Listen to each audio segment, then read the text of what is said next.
Pai Celestial, que privilégio.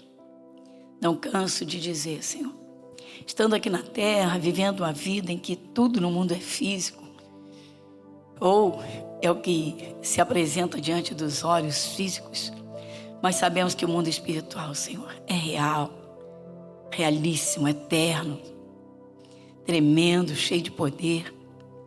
Como o Senhor diz, eis que estou convosco todos os dias, até a consumação dos séculos. Mas o Senhor tem nos alertado para não cairmos numa sonolência espiritual. O Senhor tem nos alertado, como ainda neste domingo. Oh, Pai querido, Santo Espírito de Deus, Pai, que o Teu Espírito Santo, Senhor, fale e opere, sem que haja, Pai, alguma turbulência no coração, como ansiedade, inquietação, uma revolta, uma ira, a fim de que se possa ter uma comunhão plena e o Teu Espírito Santo possa agir. Porque o Senhor diz, filho, me dá teu coração. Certamente o Senhor diz, filho, filha. O Senhor diz, me dá teu coração e deleitem-se os teus olhos nos meus caminhos. Pai, sabemos que os caminhos do Senhor são bons, porque assim a tua palavra nos diz.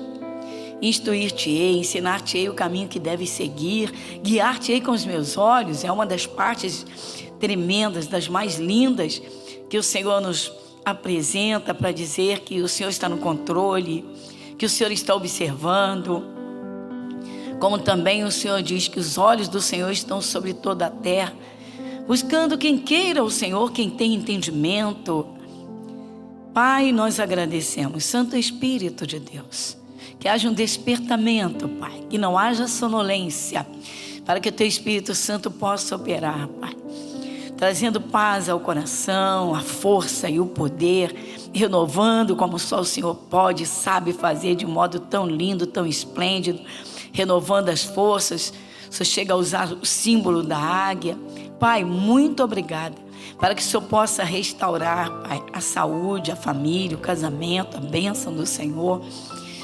Nosso Deus, dá forças, Pai, àqueles que perderam vidas. Senhor, fortaleça o coração. Dá, Senhor, o Teu conforto, como também, Senhor, os que perderam seus bens, que tinham tudo, Senhor, numa vida tranquila, confortável, e perderam, Senhor, o Senhor enxuga as lágrimas. Dá força, Senhor, dá do Teu poder. Nós pedimos e agradecemos, porque sabemos que o Senhor, Pai, está com as mãos estendidas. Como o Senhor mesmo diz, eis que a mão do Senhor não está encolhida para que não possa salvar. Nosso Deus, fale conosco, Pai, em nome de Jesus. Amém. Amém? Então, olha a pergunta que eu vou fazer. Não é redundância, não. É simplicidade mesmo. O que fazer quando não há mais o que fazer? É proposital só para... Né? Que tem gente, fazer. Não, eu posso chegar e dizer o que fazer quando tudo está perdido. Por exemplo, pelas leis jurídicas, muitas vezes uma sentença ela é modificada por um recurso, uma decisão. Mas vamos entender melhor. Abra sua Bíblia em Isaías. Vamos abrir a palavra de Deus, irmãos, em Isaías, no capítulo 38.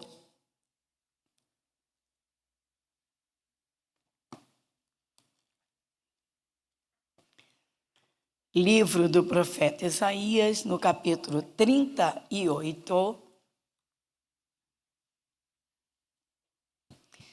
E o título aqui é A Doença de Ezequias e a Sua Cura Maravilhosa.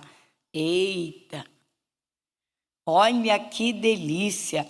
Né? A doença veio, mas veio a cura. Mas vamos entender. Então, Isaías capítulo 38.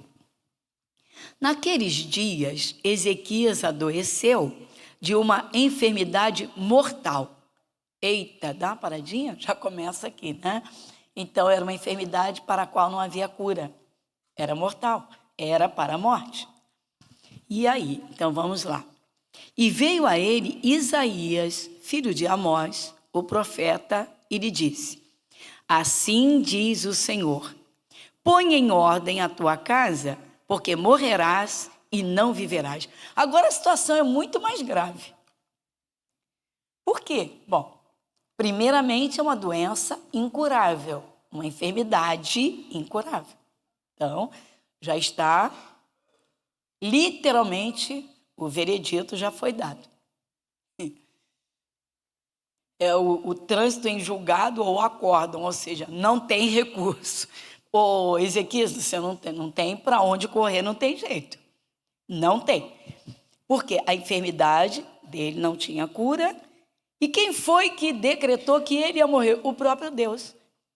Porque quando vem um problema, o problema é grave, é insolúvel, e quem tem uma fé diz assim, não, Jesus é maior. O problema veio, a doença veio, o veredito veio, Deus é maior. Aqui no caso de Ezequias foi o próprio Deus, irmãos. Isso aqui me faz lembrar, sabe de quê? De Abraão. Esperou 25 anos pelo Isaac. Quando Isaac estava adolescente, quem pediu Isaac em holocausto? O próprio Deus. Agora, o que o Abraão fez? Ele abriu a boca e fez decretos. Ou seja, Deus gosta disso. Deus gosta disso, irmãos. Deus gosta que os seus filhos, o seu povo seja ousado, intrépido na fé. Não é que vai afrontar Deus. Não é que está quebrando uma sentença de Deus. É que está movendo o poder e o coração de Deus. Literalmente. Que isso, pastora? Então, vamos lá. Era uma doença incurável e foi o próprio Deus quem decretou que ele iria morrer. Então, vamos ver agora se há recurso, se não há recurso. Então, vamos falar de recursos espirituais, amém? Fala comigo. Recursos espirituais. Eu acho interessante que eles nunca se esgotam. Porque pelas leis jurídicas se esgotam. Quando sai o trânsito em julgado, ou acórdão, não cabe mais recurso.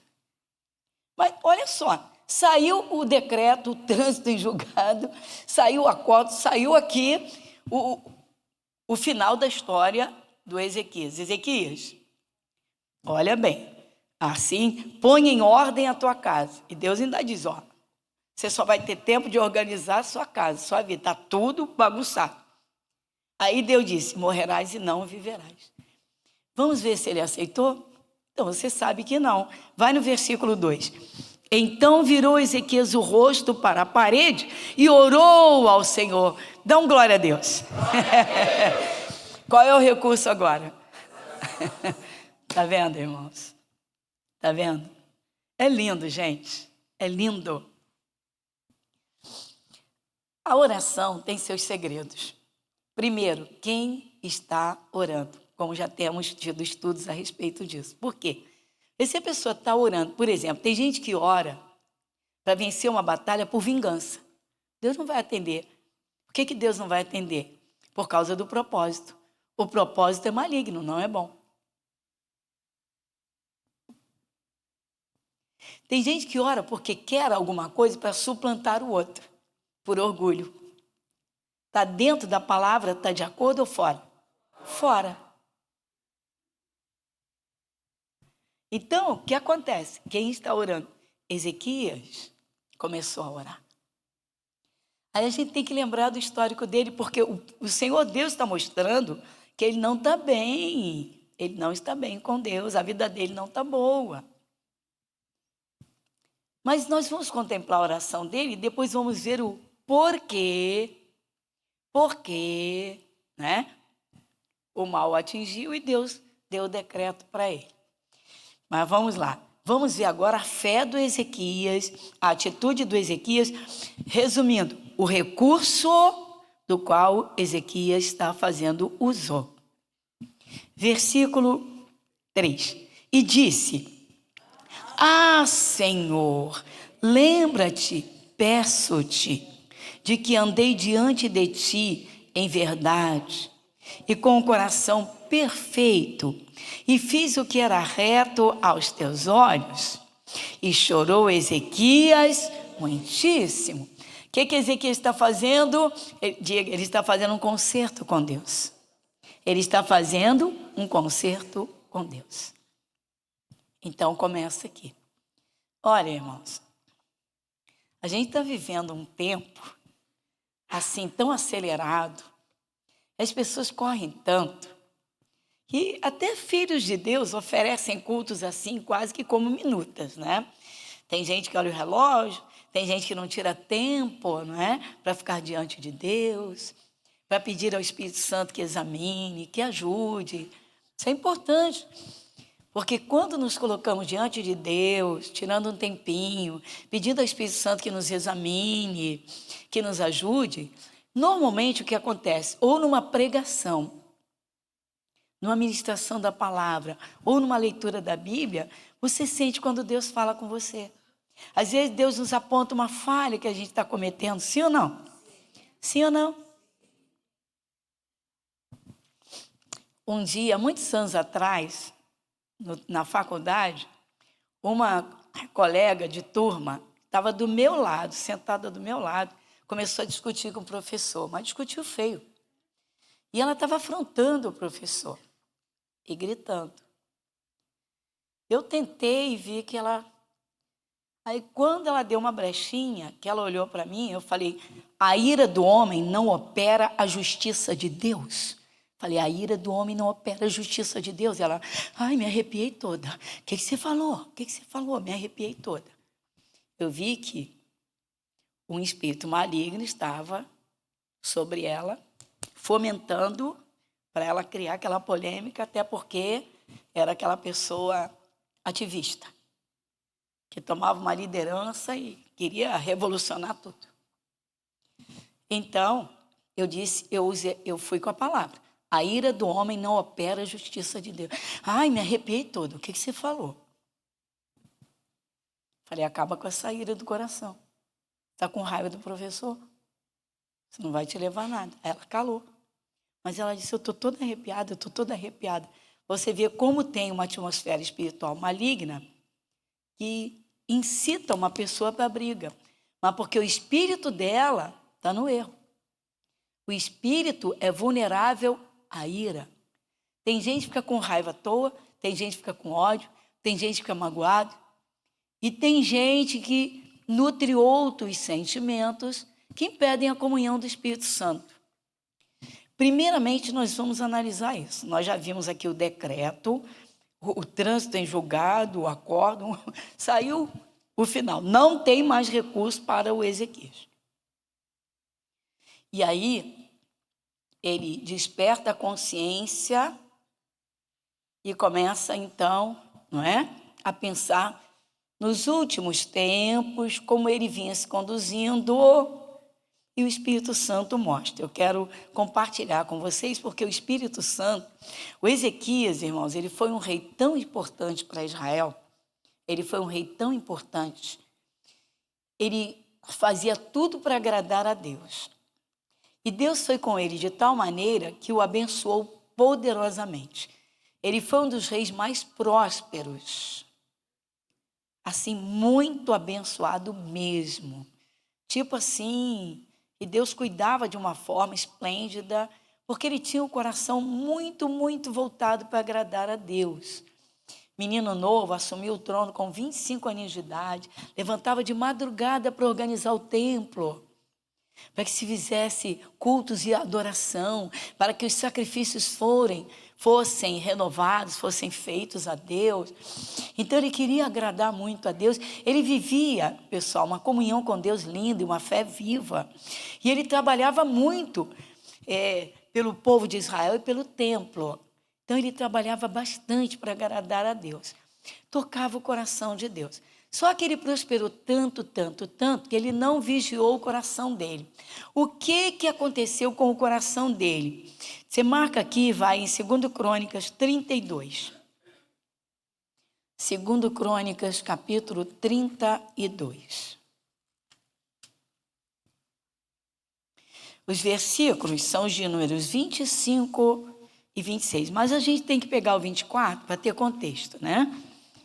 Então, segundo Crônicas, capítulo 32, versículo 24, aí o título também fala, doença e morte de Ezequias.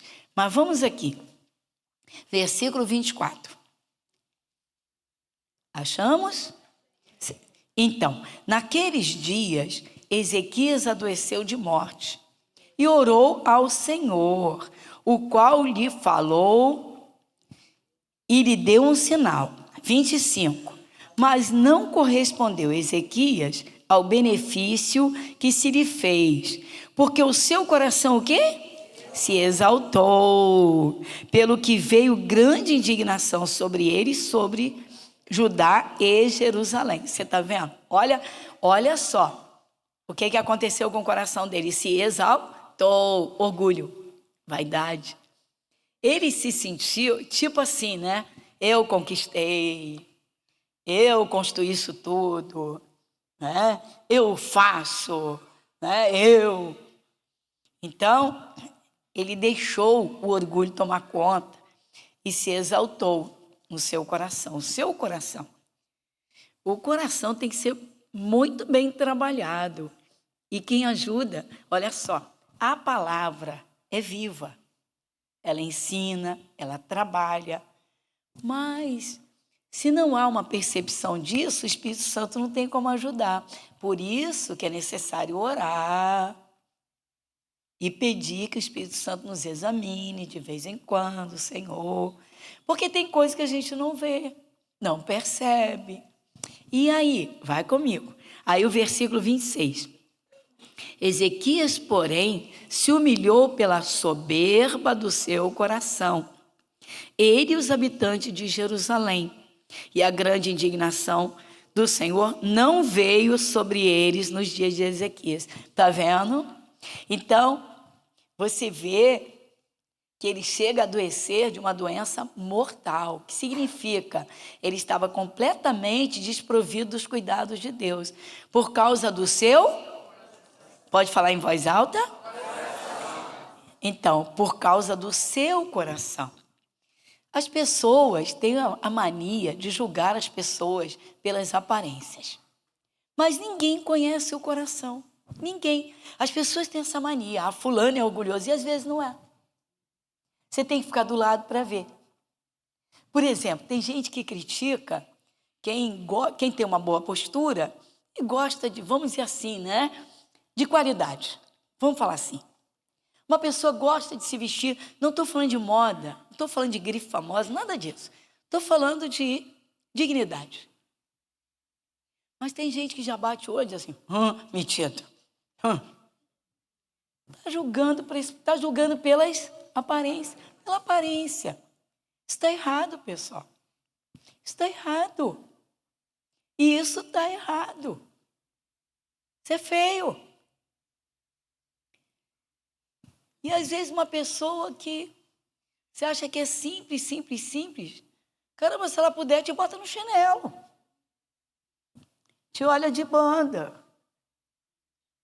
E de repente não tem nada na vida.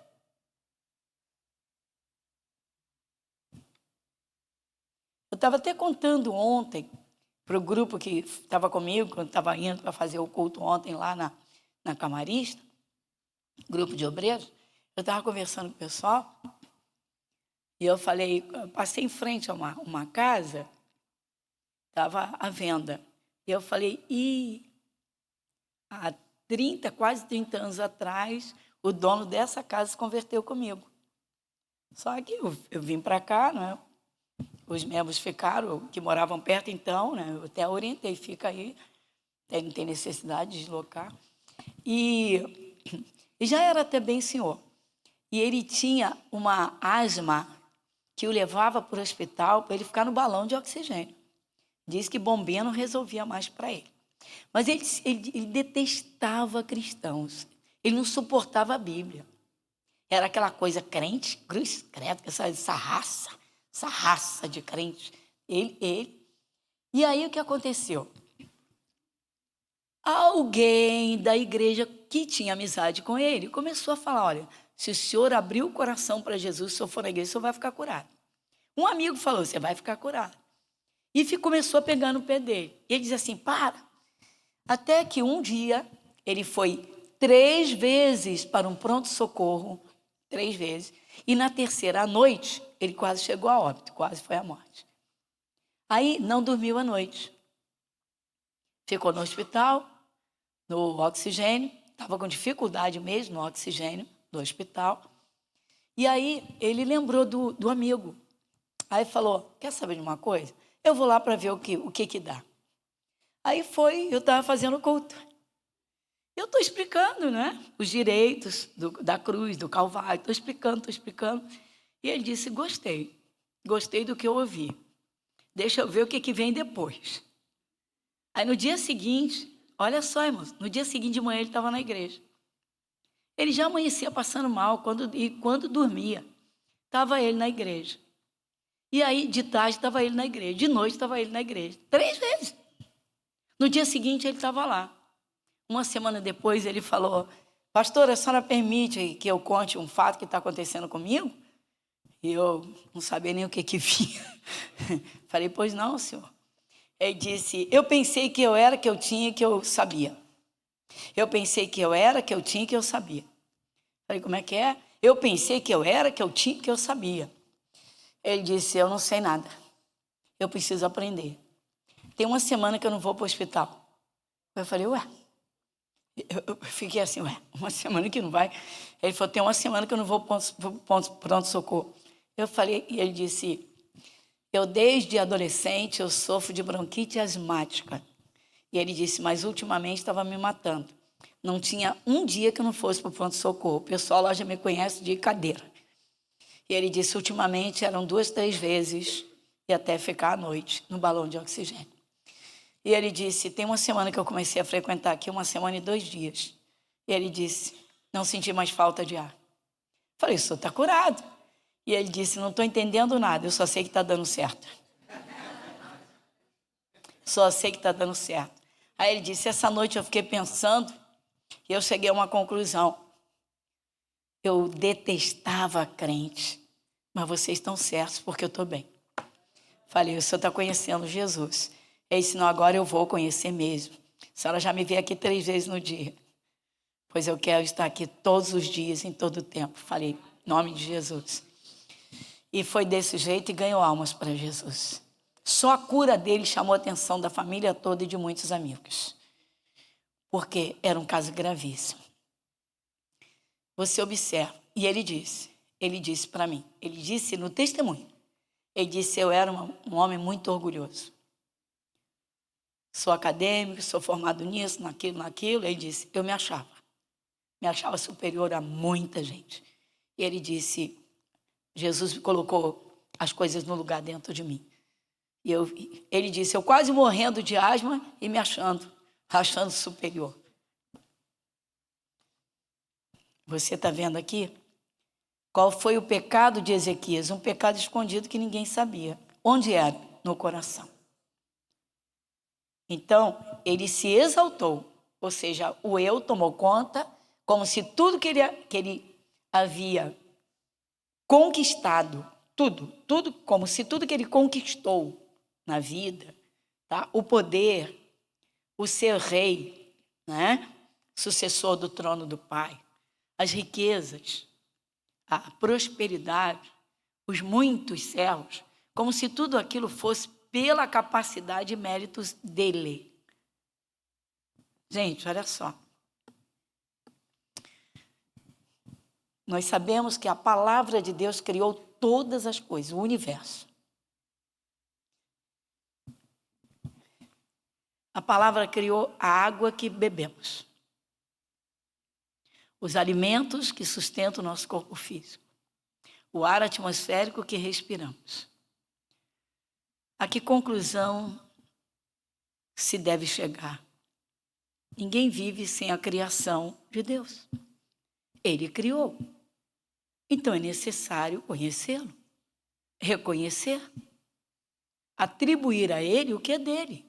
Tudo é dele, por ele e para ele. Então, o coração ninguém conhece, as pessoas julgam pela aparência. Ninguém ia imaginar que o Ezequias estava tomado pelo orgulho, pelo eu, pelo seu ego. Isso é uma realidade, pessoal. Às vezes uma pessoa sai de um meio pobre, um meio muito simples, consegue um diploma acadêmico, caramba, a pessoa se sente superior a todos os que não chegaram onde chegou. Mas a pessoa tem e olha os outros como seres inferiores. Isso é coisa grave, irmãos. Isso é coisa grave. Sentimento de superioridade. Ou o ego de assumir que tudo que tem foi pelos seus méritos. Tirando Deus, tirando Jesus, a palavra. A verdade, irmãos, ninguém vive sem Jesus.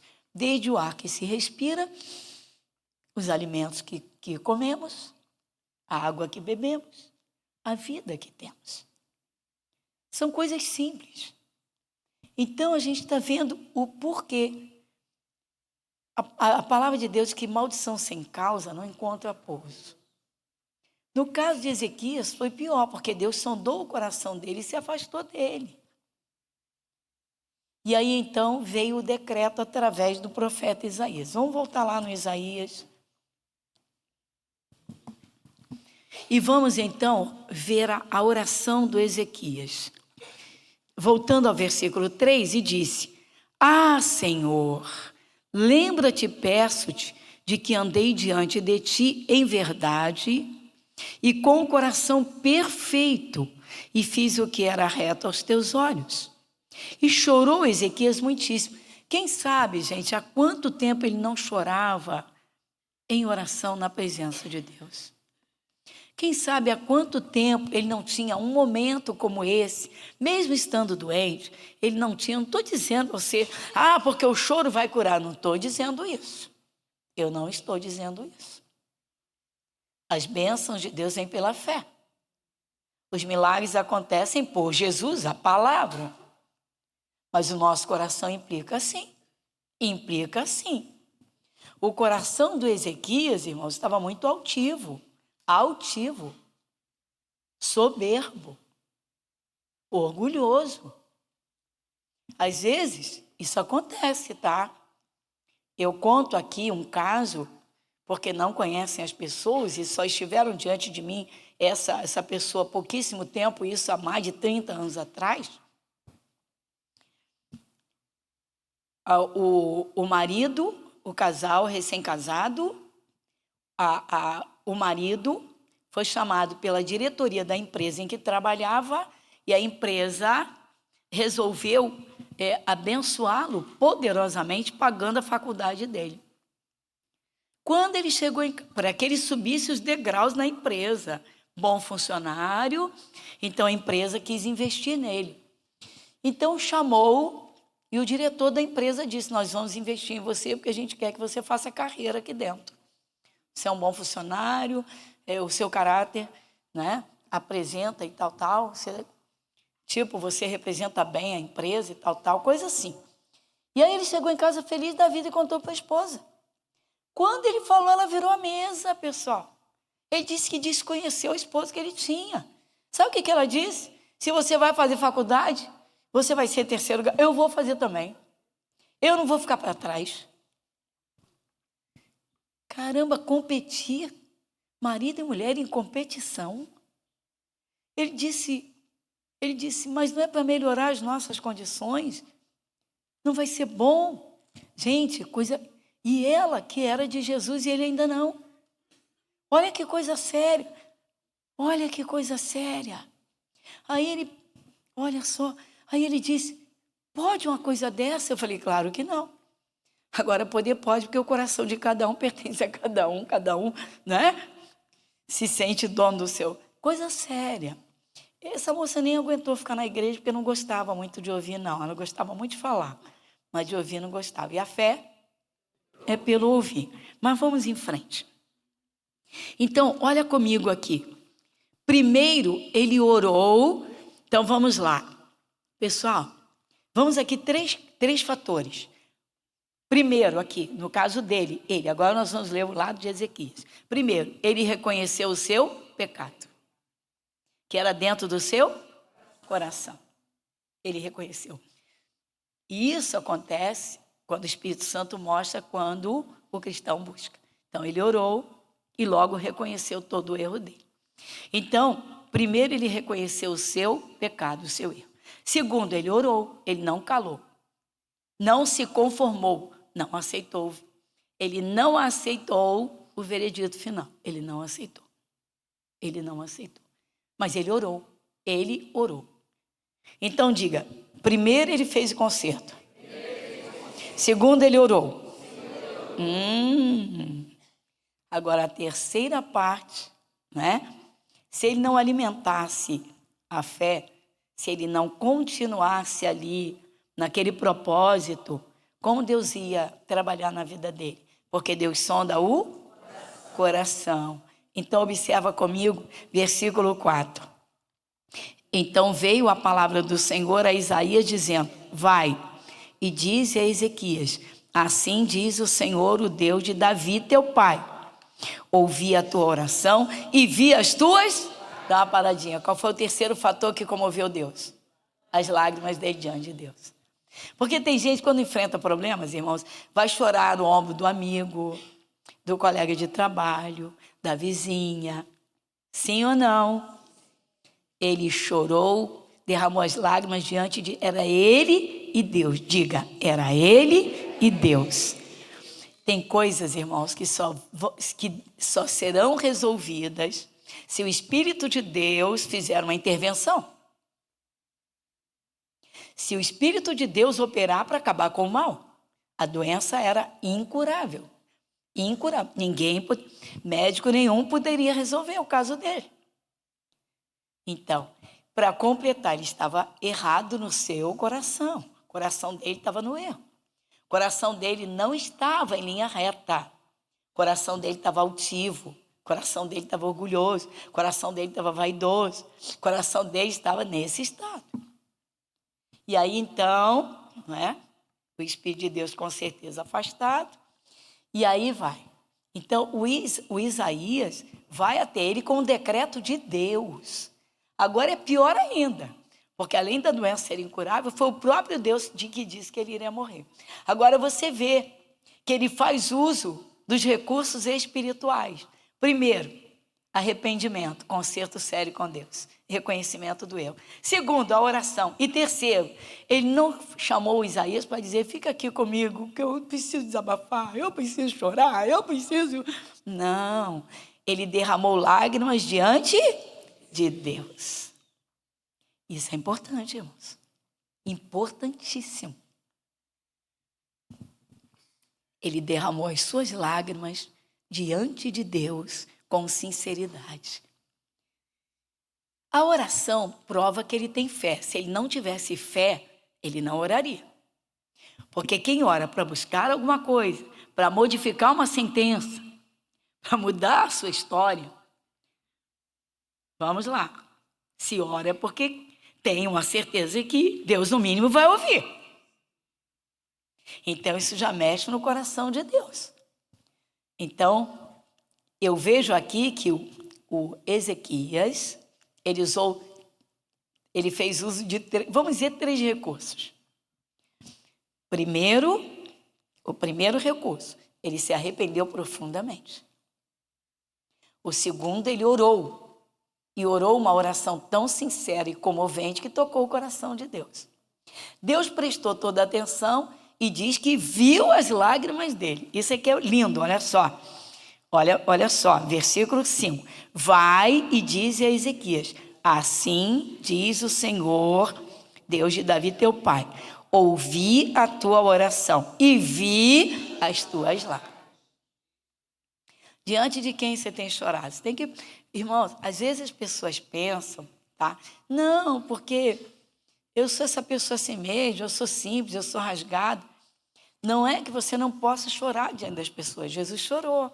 Quando Jesus chegou perto do túmulo do Lázaro, ele chorou. A Bíblia relata o choro de Jesus. Foi o momento dele. Sentiu o coração compungido. Ele chorou. Mas chorar, derramando lágrimas, buscando um socorro de Deus, mostra literalmente a dependência total dele, o quebrantamento. Pouca gente dá atenção a isso. Então, observa comigo, simbolicamente. Então, ele fez uso de 3 recursos que comoveram, mexeram o coração de Deus. É claro que, se ele não tivesse fé, não teria orado. Então, irmãos, para completar, Davi não era diretamente o pai de Ezequias, era uma forma de se referir aos ancestrais e principalmente no caso aqui do trono. Então, Davi, um dos ancestrais no trono, na linhagem real. Então, o Senhor Deus usou aqui para dizer assim, diz, né? O Ezequias falou, o Deus de Davi, teu pai, vai dizer assim, ó, você está no trono que Davi sentou, então tem a mesma atenção. Isso é lindo, irmãos. Porque pelo sangue de Jesus, nós fomos empossados em duas posições, reis e sacerdotes. Às vezes o cristão não faz uso, né, da sua prerrogativa de sacerdote poder chegar diante de Deus e às vezes negligencia a comunhão, as orações, consagrações. E aí, no corre-corre da vida, não percebe o que está acontecendo dentro. Sem perceber, a vaidade surge, o orgulho aparece, ou uma mágoa, ou uma revolta. E o coração fica turbulento, ele fica assim, de repente, cheio de altos e baixos. Quando uma pessoa está com depressão, o coração dela está muito para baixo. Depressão é isso aqui, ó. Depressão é isso. Quando a pessoa está orgulhosa, o coração dela está altivo. Está se sentindo superior. Ou simplesmente um orgulho que sou eu e eu fiz, eu faço. E qual é a solução? Então, eu quero apresentar 2 partes aqui. Uma, a oração que Davi fez, porque ele está sendo referido aqui. É no Salmo 19, versículo 12. Vai comigo. Salmo 19, versículo 12.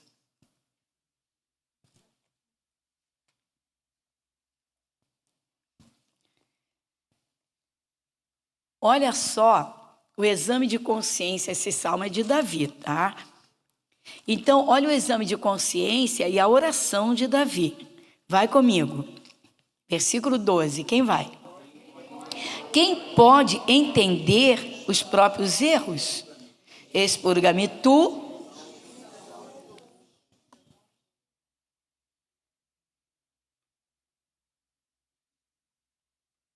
Como fica a situação de uma pessoa que nunca reconhece que erra? Não tem gente que se acha infalível? Tem ou não tem? Sempre a culpa é de alguém, mas nunca é sua. Isso é um orgulho.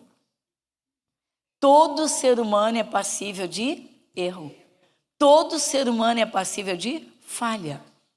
O único infalível foi o que veio do céu, Jesus. Ele era Deus. Se fez homem tomando o nosso lugar e voltou para o céu.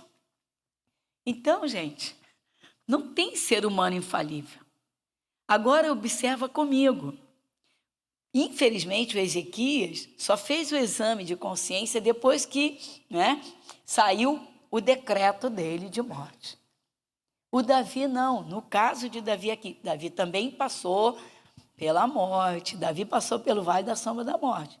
Tem salmos que apresentam isso com clareza. E também orou. É muito interessante. Mas aqui você vê o Davi, o rei Davi, fazendo um exame de consciência no seu interior. Porque ele está refletindo. Ele diz assim, quem pode entender os seus próprios erros? Sabe qual é a base mais próxima do original disso aqui? É quem pode discernir os seus erros, ou seja, enxergar que comete erros.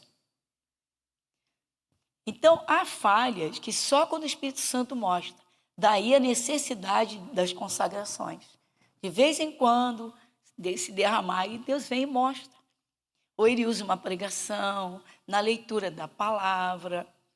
Aí, então, quem pode entender os seus próprios erros, quem pode discernir os seus próprios erros?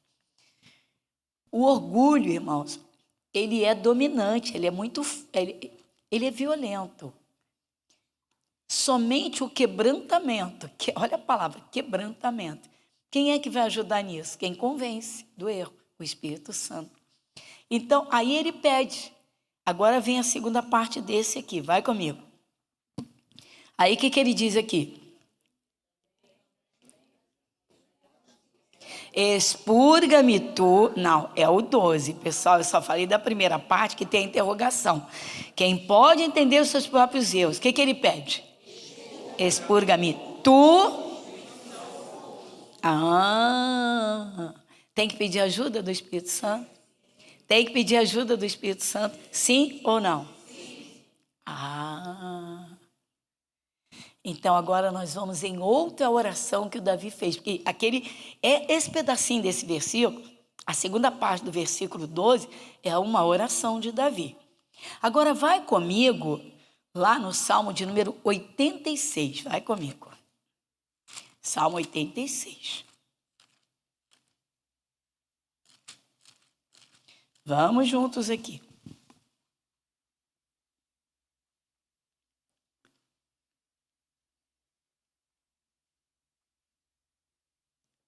Quem vai comigo? Salmo 86, versículo 11. Quem vai? Ensina-me, Senhor, o teu caminho, e andarei na tua verdade. Une o meu coração ao temor.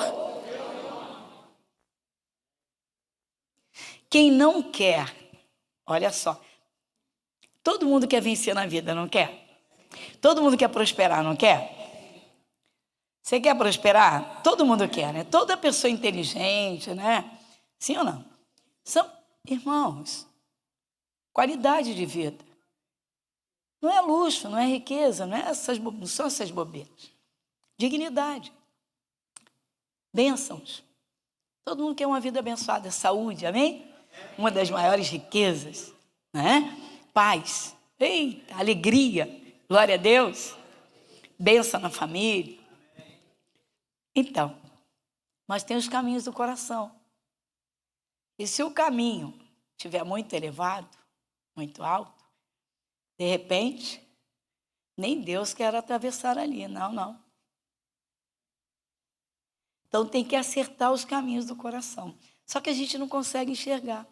Então é ajuda em oração, consagração. Senhor, vê se há em mim algum caminho tortuoso. Por quê? Então, expurga-me tudo que me são ocultos. Ele orou lá. Aí aqui diz, ensina-me, Senhor, o teu caminho. Pouca gente desperta que há caminhos no coração. Se tem orgulho, tem um elevado muito alto. Se tem depressão, é o contrário. Está lá embaixo, está se sentindo inferior a todo mundo. Está se sentindo abandonado, está se sentindo largado. Não está bom. O que deve ser feito? Pedir ajuda para deixar o coração em linha? A oração. Senhor, me ajuda. Foi o que Ezequias fez. O que Ezequias fez? Lembra-te, Senhor, lembra, eu andei diante de ti. Ou seja, o Senhor lembra lá atrás que meu coração era perfeito.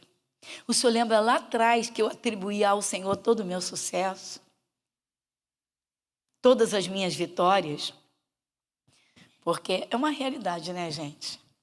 Eu faço, eu compro, eu negocio, eu sou inteligente, eu aconteço. Como aquele senhor de quem eu falei. Eu pensei que eu era, que eu podia e que eu tinha. Ele disse, um ano depois ele deu um testemunho completo. Ele disse, eu era orgulhoso. Ele disse, eu era um homem orgulhoso. Graus acadêmicos, muito estudo, e eu me achava superior a muita gente. Ele disse, Jesus me colocou no lugar. Ele acertou as minhas linhas. Amém, Jesus? Paramos por aqui. Só mais um. Salmo 84. A gente está pertinho. Só do lado. Versículo 5. Quem vai comigo? Bem-aventurado o homem cuja força está em ti, em cujo coração... Então diga, minha força vem de Deus. Amém, Jesus? Glória a Deus.